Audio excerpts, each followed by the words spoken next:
وہ شخص جو رنگ رنگینیوں اور عیش و عشرت میں پڑا ہوا خدا کی یاد اور اپنے آخری انجام سے غافل ہے، کبھی اپنے عزیز و رشتہ دار دوست کی موت کا نقشہ یاد کر کے سوچ، وہ کس طرح مرے اور کس طرح ان کو قبر میں دفن کر کے دبا دیا، جو کل بڑی شان و شوکت سے محلوں میں رہا کرتے تھے۔ ہائے تم نے ان پر کچھ ترس نہ کیا اور تم کو ذرا بھی رحم نہ آیا، جو کل تم پر جان دیتے تھے تم نے ان پر اپنے ہاتھوں سے مٹی ڈال دی۔ اب مٹی نے ان کی شکل و صورت کا کیا حال کیا ہوگا اور ان کے بدن کو کیسے ٹکڑے ٹکڑے اور الگ کر دیا ہوگا،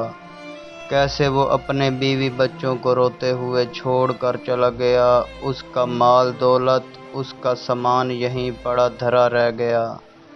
ہائے ان کے ساتھ کچھ بھی نہ گیا، نہ ہی اس کے وارثوں نے ان کے پاس چھوڑا، مرتے ہی اس کے سارے کپڑے اتار دیے گئے، ان کے سب خزانوں پر قبضہ کر لیا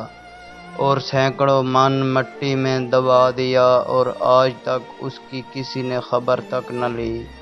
اور ہمارا اس سے کیا واسطہ تھا۔ یاد رکھنا یہ حشر ایک دن عن قریب میرا تیرا بھی ہونے والا ہے، تکبر و غرور خاک میں مل جائے گا، تیری میری قبر میں بھی کوئی نہ آئے گا، اور کیسے کیسے خبیث لوگ قبر سے گزریں گے، بس آگاہ اپنی موت سے کوئی بشر نہیں، سامان 100 برس کا پل کی خبر نہیں۔